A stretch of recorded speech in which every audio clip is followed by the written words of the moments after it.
오늘은 아들을 사랑하는 아버지라는 주제의 설교입니다. 이 세상에서 가장 아름답고 멋있고 누군가의 마음에 감동을 불러일으키고 감화를 주고 남도 삶의 희망을 얻고 본인도 행복해하는 사람이 있는데 그는 사랑을 실천하는 사람들입니다.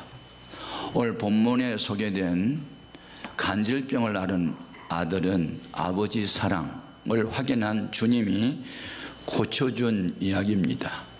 이 말씀 속에서 하나님이 우리에게 주신 교훈이 세 가지가 있는데, 첫 번째는 이 세상에는 부모가 감당 못하는 자녀들이 있습니다. 본문에 등장된 이 간질을 앓은 아들, 당시에는 난치병이었습니다. 당시 헬라 문화에서 이 간질 환자는 악령에 쉰 사람, 그 영혼이 악령에 붙들린 자로 이해하고 있는 시대였습니다. 의술이 발달된 요즘에 와서는 간질병은 뇌신경세포가 일시적으로 불규칙적인 흥분한 현상으로 밝히고 있습니다. 이 간질 환자가 발작을 하게 되면 가슴이 두근거리고 모공이 곤두서고 온몸이 진땀이 나고 부들부들 떨고 쓰러지고, 어떤 때는 물도 불도 위험을 느끼지 못하고 거기에 넘어지고. 자, 이런 자식을 둔 부모의 심정은 어떨까요? 가슴이 새까맣게 타버리겠죠. 그런데 이 세상에는 이 간질 환자가 아니더라도 불량한 자식들이 가끔씩 있어요. 제가 아는 한 분 이야기입니다. 고등학교를 다니는데 불량한 친구들하고 어울리더니 공부를 너무 안 합니다. 어느 날 선생님이 너는 왜 숙제도 안 해오고 공부를 안 하냐, 수업 태도가 뭐야? 이러고 좀 야단을 쳤더니 그냥 그 선생님을 때렸습니다. 그리고 세 친구와 함께 자퇴서를 써버렸어요. 학교 안 다닌다. 자, 이런 자식을 둔 부모. 그런데 이 아들이 키가 1m 87이고 어깨가 쫙 벌어지고 아주 건장한 아들인데, 고등학교를 그만두고 무작정 서울로 올라와서 취직 자리를 구했는데 카메라에 문지기가 됐습니다. 검정 양복을 쫙 빼입고 선글라스를 딱 끼고 딱 붙어있는 사진을 찍어가지고 시골에 있는 친구에게 보냈더니, 야, 너 멋있다, 우리도 좀 불러다오. 그래가지고 부산에 있는 세 친구를 불러가지고 다 카메라 문지기로 다 스튜디오를 시켰어요. 이게 불량한 아이들은요, 의리가 대단합니다. 그래서 다 선글라스 쓰고 딱 양복 입고 이러고 버티고 있는 모습들이 멋져 보이는 거였어요. 자, 이런 소식을 접한 아버지는 또 가슴이 두 번 또 찢어집니다. 제가 아는 어느 자매의 아들이 있는데 외아들이에요. 학교 안 다니고 자전거 훔쳐 타고 다니고 나중에는 남의 집에 오토바이 훔쳐 타고 다니다가 또 잡혀서 경찰에 가고. 자, 이런 자식들이 있어요. 정말로 있어요. 어느 여고생은 임신해가지고 집에 돌아왔어요. 그래서 쫓겨났어요. 자, 이런 자식들이 있을 때 사람이 감당할 수 있을까요? 감당 못해요. 때린다고 말 들어요? 얼린다고 말 들어요? 한번 사로잡히면 부모는 더 이상 한계 상황에서 울 수밖에 없어요. 인생을 살면서 자기 노력으로, 경험으로, 지혜로 풀 수 있는 문제도 있지만 울어도 안 되고 참아도 안 되고 힘써도 안 되고 죽어도 할 수 없는 일들이 얼마나 많은지 아세요? 우리는 솔직히 우리 인간이 얼마나 무지하고 무능한가를 솔직히 시인해야 해요. 믿음이 뭐냐? 인간은 무지무능한 존재다. 거기서부터 출발하고, 그러나 하나님은 전지전능하시다. 그것을 깨닫는 데서부터 신앙은 출발하는 거예요. 예? 자, 간질로 하루도 아니고 이틀도 아니고 매일같이 발작하고 이런 자식을 둔 아버지 대안은 뭘까? 둘째 교훈이 있어요. 네. 그것은 문제를 가지고 예수님께 나와서 기도를 하는 겁니다. 이것이 중요해요. 자, 본문 말씀 14절 15절 같이 보십시다. 그들이 무리에게 이르매 한 사람이 예수께 와서 꿇어 엎드려 이르되 주여 내 아들을 불쌍히 여기소서. 그가 간질로 심히 고생하여 자주 불에도 넘어지며 물에도 넘어지는지라. 예, 아버지가 예수님을 찾아와서 무릎을 꿇었다. 큰 겸손한 태도도이지만 도움을 구하는 간절성을 강조하는 거예요. 예? 절박한 사정을 종합해 아릴 때 무릎을 꿇었어요. 그리고 내 아들 불쌍히 여겨달라는 거예요. 예? 동정심을 지나서 고쳐달라는 거예요. 나는 못하는데 주님은 할 수 있다는 나 소문 듣고 왔는데 고쳐달라는 거예요. 하루가 천년 같은 삶을 살았어요. 이 사건을 지금 여기 마태복음만 다루고 있지 않아요. 마가복음에도 누가복음에도 다루고 있어요. 그래서 마태, 마가, 누가 이 세 가지 복음서를 묶어서 공관복음이라고 그래요. 같이 봤다는 뜻이에요. 마가복음 그냥 18절에는 어떻게 기록했는지 보겠습니다. 귀신이 어디서든지 그를 잡으면 거꾸러져 거품을 흘리며 이를 갈리며 그리고 파리해지는지라. 내가 선생님이 저희들에게 내쫓아 달라 하였으나 그들이 능히 하지 못하더이다. 예. 그럼 마가는 또 29장 25절에 또 뭐라고 하는지 볼까요? 더러운 귀신을 꾸짖어 이르시되 말 못하고 못 듣는 귀신아 내가 네게 명하노니 그 악에서 나오고 다시 들어가지 말라 하시매. 여기 보니까 간질 증세만 있는 게 아니고 말도 못하고 듣지도 못했어. 예. 사람이 아니에요. 구실을 못했어요. 그런데 의사 출신이었던 누가는 더 자세히 살펴봤더니 이 아들이 하나밖에 없는 외아들이었대요. 자, 누가복음 9장 38절. 무리 중에 한 사람이 소리질러 이르되 선생님 청컨대 내 아들을 돌보아 주옵소서. 이는 내 외아들이니이다. 아들이 여럿이면 하나이가 좀 잘못돼도 둘째, 셋째에 기대를 가질 수 있는데 하나밖에 없는 아들이니까 절망이에요. 이 아들이 고치지 못하면 대가 끊길 수도 있어요. 참, 이 안타까운 사연.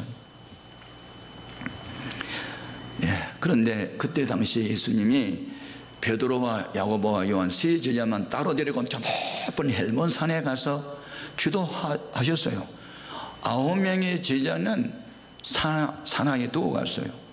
그래서 예수님도 귀신을 내쫓고 병을 고치지만 저희들도 똑같은 일을 한다는 소문을 듣고 그 저희들을 만나서 쫓아달라 했는데 못해요.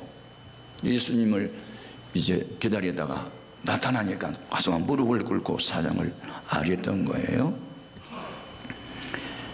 여러분은 자식을 위해서 애절히 기도해 본 일이 있어요? 네. 자, 본문 16절 17절 같이 보겠습니다. 내가 주의 제자들에게 데리고 왔으나 능히 고치지 못하더이다. 예수께서 대답하여 이르시되 믿음이 없고 패역한 세대여 내가 얼마나 너희와 함께 있으며 얼마나 너희에게 참으리요 그를 이리로 데려오라 하시니라. 예. 왜 저희들은 못해요? 군체전이니까 못하지. 나는 선생이니까 한다. 그런 대답한 게 아니고 믿음이 없어 못했다. 패역하기 때문에 안 된다. 이 말에 유념해야 돼요. 목사하면 되고 평신들은 안 된단 말은 성경에 없어요. 교회에서 어떤 이름이 중요하지 않아요. 믿음이 없어서 안 되고 패역하기 때문에 안 된다. 패역이 뭐예요? 나를 대하는 그분 보기도 듣기도 싫어서 등을 돌려댄다. 그게 패역이에요. 주님이 하신 말씀에 아멘 하고 반응하지 않고 싫어요 하고 등을 돌려댄 그것을 패역이라고 그래요.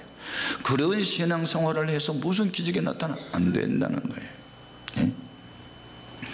여러분들의 신앙생활은 여러분들이 소견에 옳은 대로 하면 안 돼요. 주님이 말씀하면 반응을 긍정적으로 보여야 돼요. 그게 믿음이에요. 무슨 말씀을 하든지 아멘으로 화답하고 따라가세요. 마음을 온유하고 겸손하게 가지고 자기 마음을 비우고 자기를 내려놓고 나와 세상은 강고도 없고 주님이 주인 되고 주님이 왕 되게 하세요. 그때부터 기적은 나타나는 줄 믿습니다. 제가 조금 전에 그 소개했던 그 불량한 아들, 그분이 바로 얼마 전에 우리 교회에 와서 간증했던 천영호 장로님의 아들 얘기예요. 그 장로님이 아들이 불량하고 이렇게 되자 산에 올라갔어요. 금식 기도를 하는 거예요. 아들을 위해서. 하나님, 나 이 아들 내 생명보다 더 사랑하는데 이런 모습을 볼 수 없습니다. 막 울면서 기도를 하는 거예요. 그래서 지혜가 와가지고 추석 명절 때 자기 아내한테, 여보, 아빠가 바쁜 일로 해외 출장 갔다고 하고 아빠 무서워서 명절도 집에 못 내려오니까 좀 내려와서 오라, 너 보고 싶다, 그렇게 한번 전화해봐. 그래서 이제 아들이 아빠가 없다니까 이제 왔어요. 근데 아빠가 없는 게 아니고 뒷방에 숨었어요. 아들이 돌아왔어요. 책망하지 않았어요. 우리 예배 드릴까? 딱 앉혀놓고 아들 머리에다 손을 얹고 기도를 하는 거예요. 하나님 아버지, 내가 이 아들을 사랑하지 못했습니다. 미워했습니다. 아들이 불량자가 된 것도 아버지가 한몫했습니다. 내가 죄인입니다. 그리고 아버지가 펑펑 울어요. 가만히 기도를 듣고 보니까 잘못은 자기가 했는데 아빠가 대신 우니까 양심에 갇히게 되고 펑펑 울면서 내가 잘못했는데 아빠가 왜 잘못했어? 막 그리고 자기도 우는 거예요 이제. 그러니까 아빠도 울고 엄마도 울고 아들도 울었어. 실컷 울었어. 또 울면 되는 거예요. 한참 울다가 눈물 고물 나갔어. 마치 돌아온 탕자처럼 아들이 아버지 품 안에 안겼어. 아버지가 항상 무서웠는데 오늘은 갑자기 무섭지 않은 거예요. 이제 마음을 다잡자. 다시 시작하자. 너 복학을 해. 아버지, 알았습니다. 그래서 이 아버지 말씀을 듣기로 하고 학교를 다시 복학을 시켰는데 문제는 대학을 갈 데가 없어. 왜? 아는 것이 있어야 가지. 공부를 안 해가지고. 그래서 이 공부 못하는 아이들도 다니는 학교가 없나 하고 한번 물색을 했더니 뭐 하나 있었대. 체력이 크고 그 건강이 아주 좋고 그래서 수소문 해가지고 체육대학이라는 곳에 몇 군데를 해봤더니 그게 맞춤형 체육이라는 학과가 있더래. 맞춤형이 뭐냐면 뚱뚱한 사람은 살 빼고 가늘한 사람은 살찌고 뭐 하여튼 체질에 따라서 건강을 이렇게 돌보는 과학적으로 학습하는 게 있대. 그래서 그 학과에 들어갔어. 4년 공부하면서 하여튼 건강에 대해서 체육에 대해서 라이센스 자격증을 12개나 땄어. 여러분, 공부만 잘한다고 잘 되는 게 아니에요. 몸집이 커도 한몫하는 거예요. 힘이 있어도 한몫하는 거예요. 그래가지고 졸업을 하고 아빠, 나 꿈이 있어. 뭔데? 나 스포츠 센터 하나 하고 싶은데.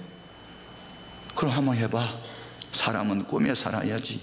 그래서 부산에 스포츠 뭐 하나 하는 거 중앙을 뭐 하나 해주는데 옆에 큰 것이 생겼어. 그러니까 거기는 수영장이 같이 있어. 근데 이게 수영장이 없으니까 수영장 있는 데로 다 가버려. 그러니까 그날부터 아들이 고민이 충만해가지고 비쩍 말랐어. 말라가고 수척해가는 아들의 모습을 아버지가 보니 또 가슴이 아파. 아들이 외아들이 또 산에 갔대. 나는 그 장로님을 만나서요 은혜를 받은 게 문제만 터지면 산에를 가. 기도원에 가. 그래서 아버지 울어. 이게 믿음이요. 아멘. 일주일을 금식을 했는데 속이 너무너무 쓰리더래. 속이 쓰려가지고 더 이상 못하겠더래. 근데 엎드려 기도했더니 주님의 음성이 들리는데 고통이 심하지, 그런 음성이 들리더래. 그럼 나 고통이 심합니다. 그 말 한마디만 듣고 내려왔대. 그런데 하나님이 일주일에 금식을 듣고 어떤 일이 일어났느냐 하면, 어떤 건축업자가 도로변에다가 건물을 지으려고 3년 전에 허가를 냈는데 그 옆에 있는 사람이 민원을 제기해가지고 3년 동안 건축을 못하고 있어. 그 민원 낸 사람이 그렇게 미워서 아무리 해도 안 되는 거예요. 이게 법적으로도 민원 때문에. 그런데 이제 사업을 하다 보니까 급하게 돈이 필요해. 10억이. 근데 그게 30억 땅인데 현찰로가 10억만 주면 가져가라고 금불이 나왔어. 그래서 장로님이 빚을 얻다가 이걸 샀어. 그래가지고 거기다가 스포츠 센터에 이제 수영장을 갖춘 수영장을 만들었어. 그래서 얼마 전에 오픈했는데 하루에 1000명씩이 온대. 좀 놀라지도 않냐? 돈을 긁어 모은대. 빚 금방 갚는데 지금 50억짜리 빌딩이 됐대. 이게 기도의 능력이다. 돈 많이 버는 게 능력이 아니고 아들을 변화시키는 거, 꿈에 도전하는 거. 그래서 지금 믿음이 얼마나 좋은지 모르는데. 그리고 지금도 매주 토요일만 되면 기도원 간대. 아내와 함께. 내가 놀랐어요. 나는 장로님들 가운데 이렇게 믿음 좋은 장로를 처음 봤어요. 한 주간 동안 살아온 거 회개하고 내일 주일날 가서 봉사할 거 다짐하고 그리고 오후 3시가 되면 내려온대. 그렇게 믿음으로 살아요. 그래서 한 번은 또 아들 문제 여러 문제가 있어서 또 금식기도를 갔더니 거기서 CG 채널 이사장을 만났대. 금식을 5일째 하다가 아니 장로님이 금식하는 장로님 나 가끔씩 봐도 이렇게 진지한 분 처음 봤다고 해가지고 그분을 TV 회사의 사장으로 얼마 전에 픽업을 한 거예요. 기도하다가 일어난 일들이에요. 여러분, 기도 시간에 복을 주신 하나님, 기도 시간에 사람을 바꾸고 계신 하나님. 세 번째 준 교훈이 있어요. 그건 뭐냐면 큰 믿음을 가져야 된다는 거예요. 큰 믿음. 예, 본문 말씀 19절 20절까지 같이 읽어요. 이때에 저희들이 조용히 예수께 나와 이르되 우리는 어찌하여 쫓아내지 못하였나이까. 이르시되 너희 믿음이 작은 까닭이니라. 진실로 너희에게 이르노니 만일 너희에게 믿음이 겨자씨 한 알만큼만 있어도 이 산을 명하여 여기서 저기로 옮겨지라 하면 옮겨질 것이요 또 너희가 못할 것이 없으리라. 여기에서 중요한 게 있어요. 작은 믿음 때문에 안 된다는 거예요. 그러면 작은 믿음의 반대말은 큰 믿음이잖아요. 교인들 가운데는 세 부류의 믿음이 있어요. 말씀을 전혀 지키지 않는 죽은 믿음. 가끔씩 교회는 나오지만 저멋대로 믿되 마음속에 세 가지가 들어있는 자, 염려, 두려운 마음, 의심. 이 세 가지가 있는 사람은 안 믿는 건 아닌데 믿음이 작다고 말해요. 근데 큰 믿음은 뭐냐? 주님이 말씀하면 무조건 아멘 하는 믿음이 큰 믿음이에요. 너는 개야! 그렇게 해도 자존심 상한다고 말하지 않고 올소이다! 나는 개입니다! 이렇게 받아들이는 그 여인을 향해서 따라 내 믿음이 크도다 내 소원대로 될지어다 말씀했어요. 교회에서 하는데 무슨 자존심입니까? 자기 의사가 관철되지 않으면 화를 내요? 여러분, 작은 믿음에 묶여 있으면 여전히 문제는 풀리지 않습니다. 거기에서 한 단계 높은 데 올라가서 큰 믿음으로 나가십시오. 비가 내리는 날 비행기를 타보셨어요? 15,000피트로 올라가면 비가 없어요. 구름이 없으니까. 환경이 아무리 어려워도 내 신앙의 고도를 높여버리면 모든 것들은 내 발 아래에 있을 뿐이에요. 여러분, 우리 모두는 큰 믿음을 갖기를 바라요.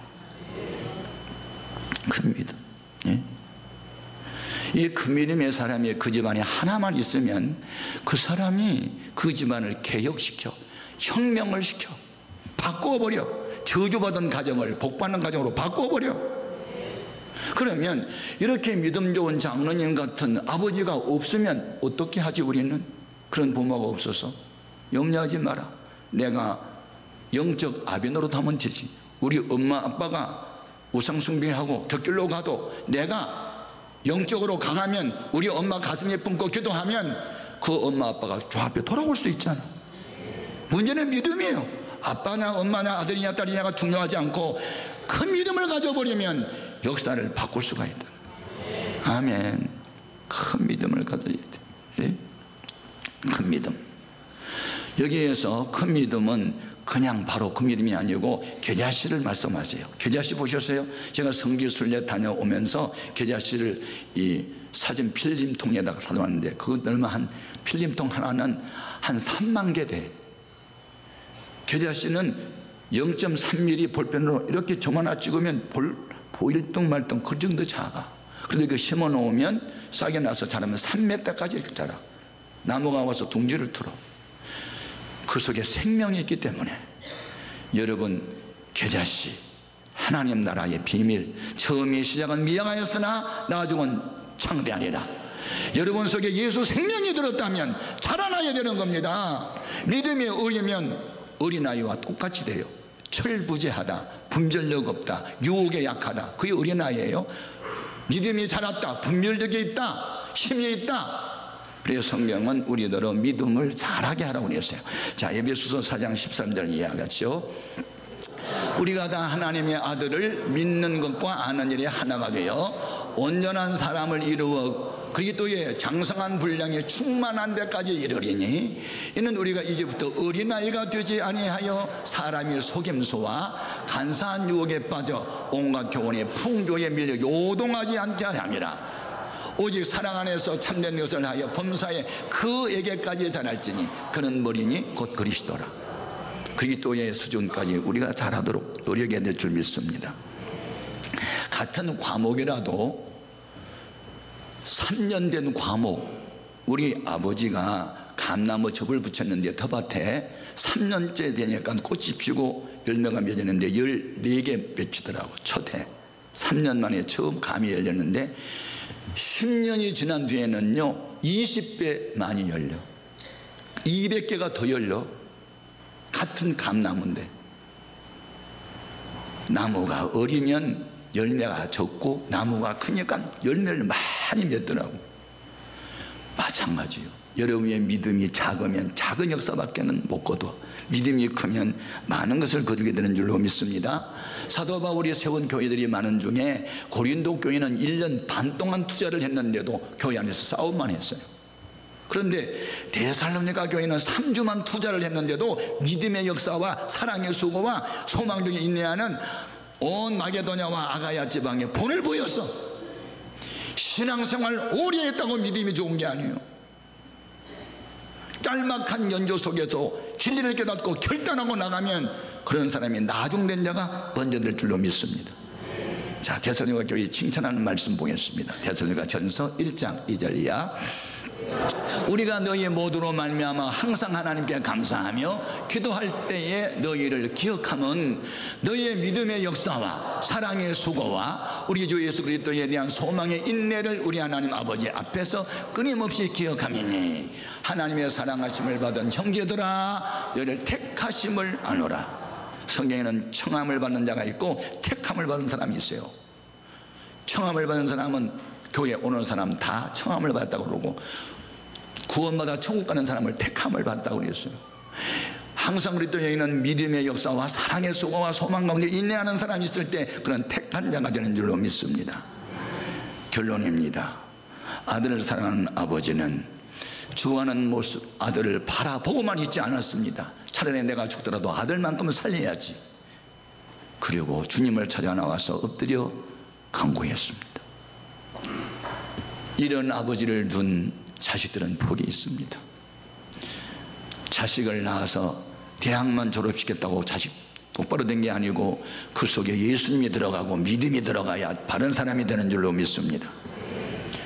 여러분의 가족이 신앙의 가족들이 다 돼서 문제가 있을 때마다 전 가족이 금식하고 전 가족이 예배드리고 전 가족이 서로 회개하고, 그래서 하나님이 다스리는 가족이 다 될 수 있기를 주님의 이름으로 축복합니다.